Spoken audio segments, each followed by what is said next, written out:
नमस्कार। कल जो युद्ध विराम है उसकी अवधि समाप्त हो जाएगी। अवधि समाप्त होने के बाद क्या होने वाला है इसको समझिए। अवधि समाप्त होने के बाद क्या ये युद्ध विराम आगे बढ़ जाएगा? दुनिया का कोई भी शांतिपूर्ण व्यक्ति चाहेगा कि आगे बढ़ जाए तो अच्छा है। युद्ध कोई अच्छी चीज़ तो होती नहीं है, पीढ़ियाँ बर्बाद हो जाती हैं, जान चली जाती है लोगों की, अलग बात है।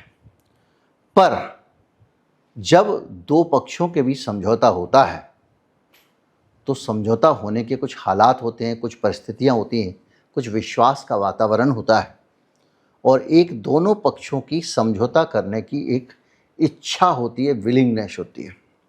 अगर विलिंगनेस नहीं है तो समझौता नहीं हो सकता, परिस्थितियां नहीं है तो समझौता नहीं हो सकता और विश्वास नहीं है तो भी समझौता नहीं हो सकता।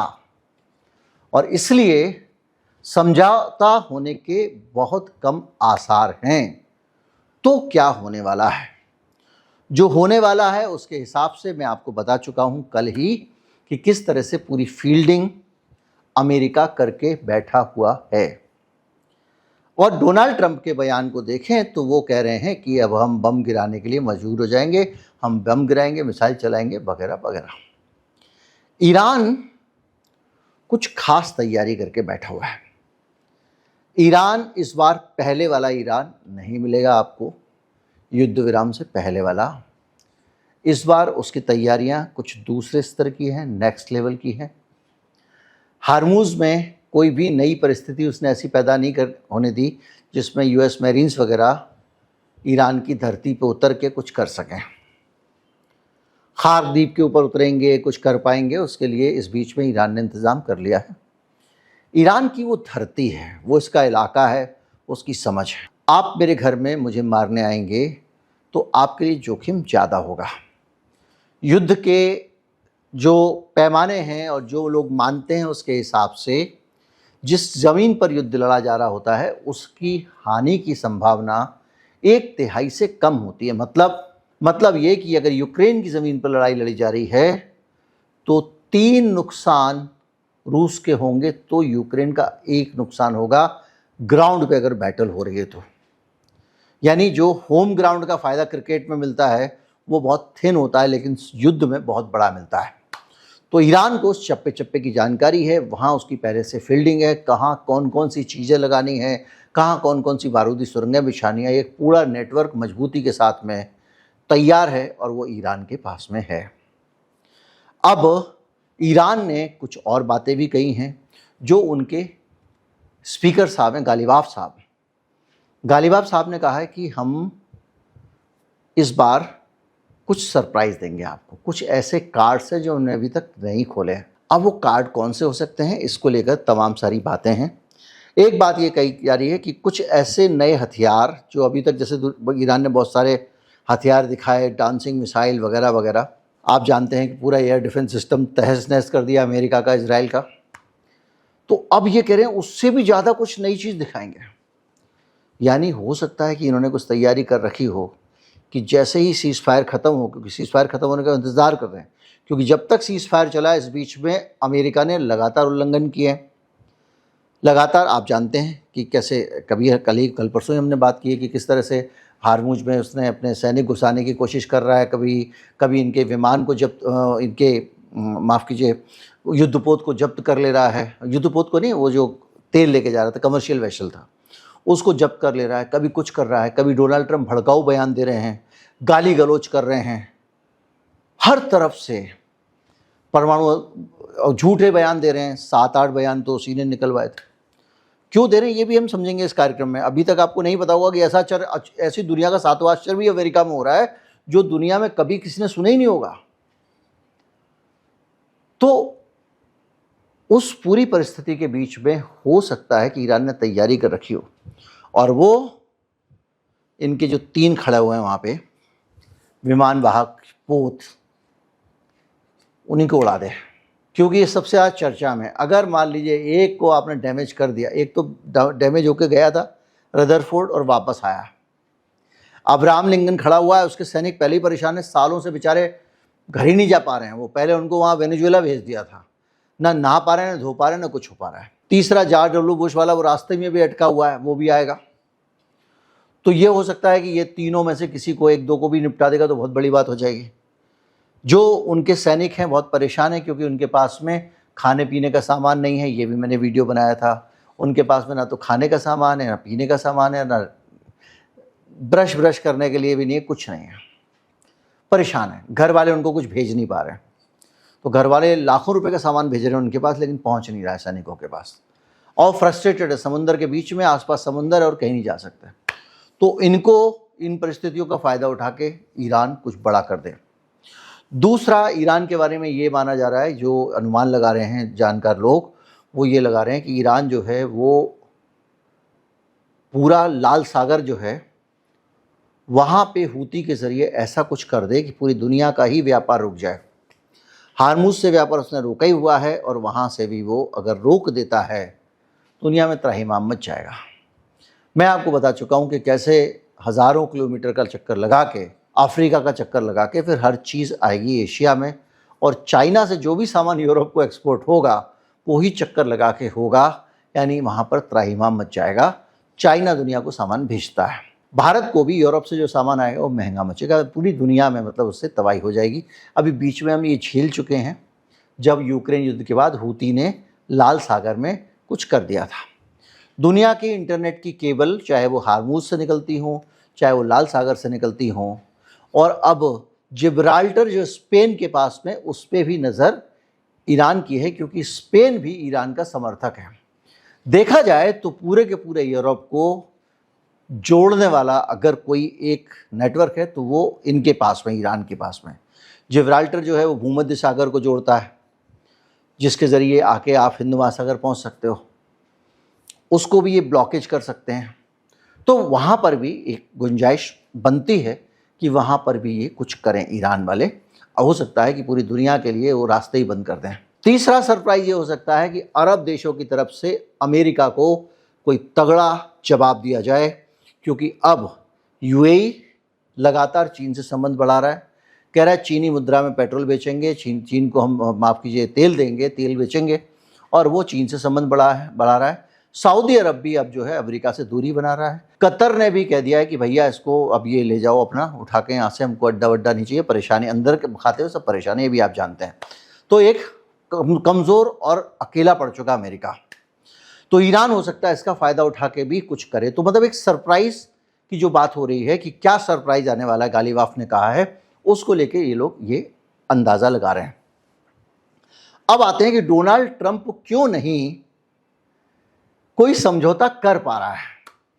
जो खबरें आई हैं वो आपको चकित कर देंगे, मतलब आप कहेंगे कि यार ये भी दुनिया में हो सकता है क्या, ऐसा हो रहा है। देखिए, ईरान के अंदर जो एयरमैन का रेस्क्यू ऑपरेशन था अमेरिका के तथाकथित, ईरान का कहना है कि वो वहाँ पे उनके परमाणु ईंधन को चुराने के लिए आए थे। आज ट्रंप ने कह दिया कि उनका सारा परमाणु ईंधन हम नष्ट कर चुके हैं, ऑब्लिटरेट कर चुके। आज ही बयान आया, ट्वीट किया भाई ने, वो ट्रुथ पोस्ट जो सोशल है उनका। और कुछ दिन पहले कह रहा था कि ईरान हमको देने को तैयार हो गया। भाई तूने नष्ट कर दिया तो वो देने को कैसे तैयार हो गया था। तो ये इसके बयान बदलते रहते हैं। बदलते क्यों बयान? क्योंकि इसको कुछ पता ही नहीं होता। हाँ, एक सुप्रीम कमांडर इन चीफ है अमेरिका का, जिस आदमी के मर्जी के बगैर युद्ध नहीं हो सकता, सेना हिल नहीं सकती है, उस आदमी को कुछ पता नहीं रहता है। बोले क्यों नहीं पता रहता? इसलिए कोई इसको कुछ बताता नहीं है। द अटलांटिस में एक एनालिसिस छपा है, जिसमें न्यूयॉर्क टाइम्स का जिक्र है, जिसमें गार्जियन का जिक्र है, बहुत सारे इंटरनेशनल मार्केट वो जो पब्लिकेशन है उनका जिक्र करके एक आर्टिकल छपा, जिसमें बताया गया है कि डोनाल्ड ट्रंप की हालत क्या है। उस आदमी को सारी सूचनाओं से अलग रखा जाता है। उसने कुछ सिलसिलेवार उदाहरण दिए, वो आपको बताता हूँ। उसने ये बताया कि हर मिनट की ब्रीफिंग से उनको दूर किया गया। कौन से वाले मामले में? जब पायलट फंस गया था और उसको रेस्क्यू करना था ईरान से। डोनाल्ड ट्रंप को इतना ज़्यादा इम्पेशेंट आदमी है वो कि वो उसमें अगर रहेगा तो दिक्कत हो जाएगी, तो कमरे से बाहर निकाल दिया। बोले जब कोई बड़ी बात होगी तो आपको बता देंगे। ये एक बड़ी खबर। दूसरा एक और भी चीज़ है कि जो ब्रीफिंग दी जाती है डोनाल्ड ट्रंप को, किसी भी बारे में मामले में बताया जाता है तो कोई ठोस ब्रीफिंग नहीं दी जाती है। कोई जानकारी नहीं दी जाती है, कोई डॉक्यूमेंट वगैरह नहीं दिखाया जाता है, टेक्स्ट नहीं दिखाया जाता है। फिर क्या करते हैं, पावर पॉइंट भी नहीं दिखाया जाता। क्यों? क्योंकि उनका कहना यह है कि ये आदमी ध्यान दे के देखता नहीं, अटेंशन स्पैन इसका ठीक नहीं है। तो सलाहकारों ने इस ग्राउंड पे, इस बहाने से कि ये अटेंशन नहीं देते हैं, एक तरीका निकाल लिया, उनको विजुअली चीज़ें दिखा देते हैं। मतलब अब उनको ईरान के युद्ध में दिखा दिया, देखो ये वीडियो कैसे हमने उनका हवाई अड्डा तोड़ा, वाह वाह, देखो कैसे हमने उनका नेवी उनकी तबाह कर दी, वाह वाह। अब डोनाल्ड ट्रंप भजे जा रहे हैं, रिपीट किए जा रहे हैं, भाई नेवी थी कहाँ उसके पास, एयरफोर्स था कहाँ, ना के बराबर था, इतने साल से तुम्हारे प्रतिबंध लगे हुए हैं, नए जहाज उसने खरीदे नहीं, पुराने जहाज चलाया जा रहा है, हमने नष्ट कर दिया। क्यों? क्योंकि वो जो सलाहकार हैं वो डोनाल्ड ट्रंप को ये कर रहे हैं और उसको वीडियो में और दूसरे तरीकों से जानकारियां दी जा रही हैं। वहां पर ये बाकायदा कह रहा है, वो ये कह रहा है जटिल टेक्स्ट के बजाय उनको विजुअल्स दिखा दिए जाते हैं, युद्ध की सफल तस्वीर दिखा दी जाती है, लेकिन रणनीतिक नुकसान को छिपा लिया जाता है। अब बात आई है, ये आदमी जिसके बारे में, जिसकी ये स्थिति है, ये आदमी क्या फैसला लेगा? और इसीलिए ये कुछ भी बोलता रहता है, आज कुछ बोल रहा है, कल कुछ बोल रहा है, परसों कुछ बोल रहा है। अच्छा, दूसरा बोलने में भी जो एक मुंह की बीमारी है ना उसकी जो है, वो ये है कि उस आदमी को, भाई अगर मान लीजिए झगड़ा हो गया, बातचीत चल रही है, दो कॉलेज के गुट में झगड़ा हो गया, अब आप क्या करो, रोज चाय की दुकान में बैठ जाओ, अरे कुछ नहीं साला माफ़ी मांग रहा था कल बातचीत में, कुछ नहीं, वो देखना, वो आके मेरे पास देखा जाएगा परमाणु बम अपने, देखना, तो कुछ नहीं। अरे जो आपस में बातचीत चल रही है भाई, तो उसको बाहर बोल दे रहा है, सामने वाला कह रहा है यार तो मैं इससे क्या समझौता करूं, ये तो वहां बकबक पहले ही कर दे रहा है। तो जो गोपनीय सूचना है उनको बेहद गंभीरता के साथ वो बाहर कर देता है। तो वो लोग वहां पे उसको ऐसी तस्वीर दिखाते हैं कि ये जो बोले बाहर जाके भैया अच्छा ही बोल दे, ताकि अमेरिका को कोई जनता ना मारे। तो इसको खुद ही खराब बताते हैं। अब आप सोचिए, जिस राष्ट्रपति, जिस सेना के कमांडर इन चीफ के आसपास के लोग उसके साथ सूचनाएं छिपा रहे हैं या उसको सूचनाएं मैनिपुलेट करके दिखा रहे हैं, वो आदमी क्या तो फैसला लेगा, क्या शांति करेगा, क्या करेगा? आप सोचो कि हार्मुज, स्ट्रेट ऑफ हार्मुज पर ईरान के कंट्रोल की संभावना डोनाल्ड ट्रंप को पहले से बताई गई थी, फिर भी जब उनको बताया गया तो चौंक गए, अच्छा कब्जा कर लिया स्ट्रेट ऑफ हार्मुज पे, ये जानकारी है। इसके साथ साथ बार बार उसकी पब्लिक अपीयरेंस, मैं आप कहेंगे तो पूरा पक जाएंगे आप, इसलिए नहीं बता रहा हूँ, बार बार पब्लिक में आके कुछ बोलता है, कुछ बोलता है, परमाणु वाले ने बताया ही बताया, बार बार युद्ध खत्म कर देता है कि अब खत्म हो गया, लड़ाई जीत गए हम लोग, हम सब कुछ जीत चुके हैं, बाद में फिर लड़ने लग जाता है, कहता है, आप झूठ बोल देता है, इसने हमको कह दिया कि हम आपको यूरेनियम दे देंगे, झूठ बोल देता है, इन्होंने कह दिया हार्मुज खोल देंगे, कुछ तरह की चीज़ें लगातार वो करता रहता है। इससे भी ये आदमी ऐसा है कि इसको कुछ बताने की बात नहीं है, तो इसलिए हम वहाँ पर बताया नहीं जा रहा है। ये अलग अलग लेवल के अधिकारियों को जानकारी दी गई है और ये हालत ये है कि ये आदमी इतना ज़्यादा अजीब है। आपको बताऊं कि अपनी पत्नी का मामला, आपकी वाइफ ने एक प्रेस कॉन्फ्रेंस की, मेलानिया ट्रंप ने, आपको याद होगा, और उन्होंने कहा कि एप्स्टीन के साथ मेरे संबंध नहीं थे, ये नहीं था। पहले ये कहा गया था ना कि डोनाल्ड ट्रंप से शादी से पहले या डोनाल्ड को मिलवाने से पहले ये एप्स्टीन के साथ थी, उसके साथ रिलेशनशिप में थी, तो उसने आके बना। लेकिन डोनाल्ड ट्रंप को पता ही नहीं था कि उसकी पत्नी नेशनल टीवी पे आके इतना बड़ा काम करने वाली है, उसी के व्हाइट हाउस में प्रेस कॉन्फ्रेंस करने वाली है। इस तरह के घटनाक्रम लगातार उसके साथ हो रहे हैं और इन चीज़ों में जो सच है वो तो लोग कह रहे हैं कि ये एक अलग अलग साइलो बने हुए भाई, व्हाइट हाउस के अंदर भी। मतलब सूचनाएं अगर राष्ट्रपति तक ना पहुंचे, जिसको अंतिम फैसला लेना है, और वॉर में उनका देश, उससे क्या शांति होगी आप कल्पना कर लीजिए। और इसके साथ साथ जानकारी उसको मिलती है बाहरी स्रोत से, मतलब बाहर वाले बताते हैं। कई पत्रकारों का डायरेक्ट नंबर है राष्ट्रपति का, राष्ट्रपति को खबर मीडिया के कॉल से मिलती है कई बार, लोग कहते हैं। हालत यह है कि जानकारी का पे इतना ज़्यादा फिल्टर जब होगा तो वो आदमी क्या फैसले लेगा। मैं आपको बताऊं कि जेडी वैंस को पाकिस्तान जाना है नहीं जाना है, डोनाल्ड ट्रंप को नहीं पता था। दूसरे दौर की बातचीत में वो कह रहा है कि वो जा चुके हैं, बंदा भी अमेरिका में ही है और कह भी नहीं रहा है, ट्वीट कर रहा है, चलो जुबान फिसल जाए। भाई ट्वीट करने से पहले उसको सही जानकारी होना चाहिए ना। और ये स्थिति है, ईरान से डील तय हो गई है, ज़्यादातर पॉइंट्स तय हो गए हैं, ईरान डरा हुआ है, दबाव में है, लेकिन ज़मीनी स्थिति ये थी कि ईरान ने 21 घंटे की बातचीत के बाद भी कहा कोई बातचीत नहीं होनी है। उधर डोनाल्ड ट्रंप के बहुत बढ़िया बातचीत हो रही है, ईरान डर गया है, दबाव में है, और वो आदमी इसीलिए देखते होंगे ईरान को अकड़ के बात करता है, समझौता कर लो, इसी में भलाई है। उसको पता ही नहीं बेचारे को, उसको कुछ हकीकत ही नहीं पता कि हम जूते खा रहे हैं यार, हम धमका रहे हैं, रोज पिट रहे हैं हम लोग, तबाह कर दिए उसने सारे तुम्हारे एयरबेस, और तुम उसको धमकी दे रहे हो। और एक बार बताओ, अगर आप किसी रोज बातचीत करो, उसको रोज रोज धमकी दोगे तो क्या होगा, बातचीत हो पाएगी? तो आप ये सिचुएशन समझिए कि उसको रोज we are winning the war by a lot. कब की खबर है ये है 21 अप्रैल की। इसके साथ साथ ईरान तबाह हो चुका है, उसकी न्यूक्लियर सैन्य क्षमता खत्म हो गई है, ऑब्लिटरेटेड। अंतर्राष्ट्रीय एजेंसियों ने फैक्ट चेक किया, बोले भाई कुछ भी नहीं है, उनके परमाणु कार्यक्रम को थोड़ा नुकसान हुआ है लेकिन नष्ट नहीं है। उसके बावजूद ट्रंप ने आज फिर दोहरा दिया। इस तरह से वो लगातार बयान देता रहता है, और सबसे रोचक बयान जो है वो सुन के, ये हिस्सा मनोरंजक हिस्सा है। क्या है हिस्सा? पूरे अमेरिका में जितनी भी आपदाएं होती हैं उनके प्रबंधन के लिए एक डिपार्टमेंट बना हुआ है। उस डिपार्टमेंट का हेड बनाया इन्होंने अपने एक आदमी को। डिपार्टमेंट का नाम है फेडरल इमरजेंसी मैनेजमेंट एजेंसी। जैसे हमारे यहाँ आपदा प्रबंधन डिपार्टमेंट ने ड्रिल होती रहती है, उसने उसको रिस्पॉन्स एंड रिकवरी डिवीजन में चीफ बनाया गया। नाम था ग्रेग फिलिप्स। अब भाई ठीक है, बना दिया। आप कहेंगे इसमें कौन सी बड़ी बात है? इसमें बड़ी रोचक बात है। ये आदमी अजीब अजीब आदमी है।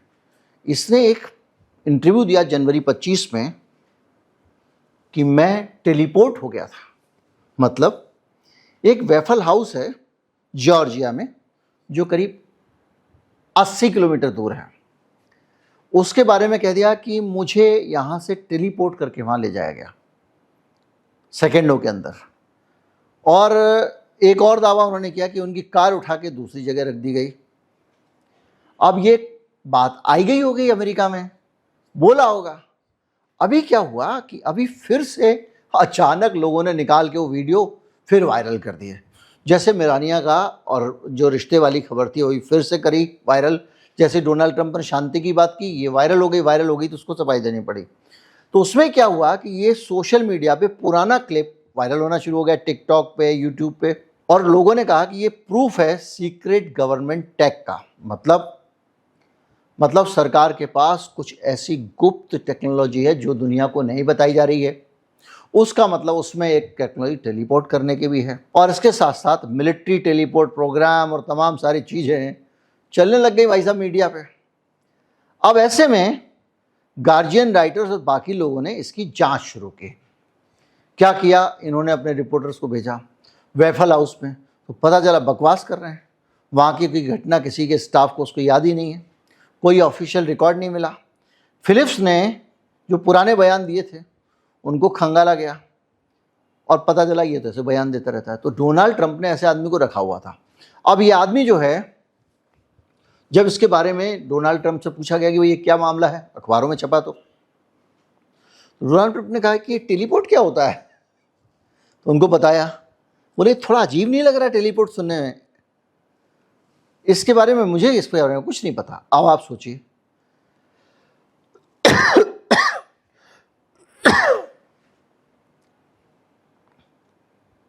मतलब डोनाल्ड ट्रंप को इसके बारे में पता ही नहीं क्या था। उसके बाद में फेमा डिपार्टमेंट से व्हाइट हाउस ने क्लैरिफिकेशन मांगा, और फिर उस आदमी को कहा गया कि तू भाई जाके पब्लिक में बात नहीं करेगा, मीडिया में तू गड़बड़ कर देता है।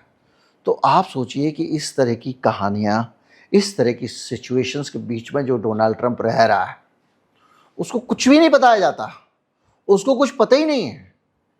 ये बाइडन के साथ भी होता था, पर बाइडन के मुंह में थोड़ा कंट्रोल था, तो मुंह का अतिसार नहीं था बाइडन को, तो चीज़ें चल जाती थी। लेकिन अब जब इतने बड़े अहम मसलों पे लोग अपने आप फैसला ले ले रहे हैं, राष्ट्रपति को कुछ बता ही नहीं रहे हैं, तो आपके मन में एक प्रश्न नहीं आता मेरे मन में तो आता है। वो प्रश्न ये है कि अमेरिका चला कौन रहा है, और ये जो लोग डोनाल्ड ट्रंप को चला रहे हैं, क्या ये खुद चला रहे हैं या इनको भी चलाने वाले कोई लोग हैं? क्या हम ये ना माने कि बहुत सारी इन्फ्लुएंशियल बॉडी, कोई कहता है जियोनिस्ट, कोई ये, वो बॉडीज अमेरिका के राष्ट्रपति को नियंत्रित कर रहे हैं, कर सकते हैं, या उनकी बात क्यों करें? हो सकता है डीप स्टेट के लोग, जिनकी डीप स्टेट की बात हम पढ़ते हैं, वो राष्ट्रपति को नियंत्रण कर रहे हों। तो अमेरिका की ये जो सिचुएशन है, इस सिचुएशन के बीच में अमेरिका से ईरान क्या समझौता कर लेता और क्या बातचीत कर लेता? तो ऐसे में बातचीत के कोई चांसेस तो बचे नहीं थे। ईरान सिर्फ ये कर रहा था कि इनकी सारी बदतमीजियों को बर्दाश्त कर रहा था कि दुनिया में कोई ये ना कहे कि 2 हफ्ते का युद्ध विराम था और ईरान से रहा ना गया। अब ईरान वो 2 हफ्ते खत्म होने के बाद इन सारी हरकतों का हिसाब लेना चाहेगा, वो बहुत सारे सरप्राइज देना चाहेगा। बहरहाल ये आसानी से, शांति से युद्ध निपट सकता था, लेकिन अमेरिका जैसे देश की घटिया व्यवस्था में कभी भी आप उम्मीद ना करें कि कहीं पे कोई भी अच्छा फैसला हो सकता है, कोई युद्ध रुक सकता है या कुछ और हो सकता है। बहरहाल ये सारी सिचुएशन, ये रोचक जानकारियाँ, नई जानकारियाँ अगर हो सके तो अपने दोस्तों को फॉरवर्ड करें। आपको 10 सेकंड लगेगा। सब्सक्राइब नहीं किया है तो कर लें, ताकि आपको वीडियो के नोटिफिकेशन आते रहें। ज़्यादा से ज़्यादा लोगों तक पहुंचाने के अलावा अगर आप लाइक भी करेंगे वीडियो को तो भी अच्छा लगेगा। और आप में से कितने लोगों को ये सब जानकारी थी, कमेंट में ज़रूर बताएं। नमस्कार, जय हिंद।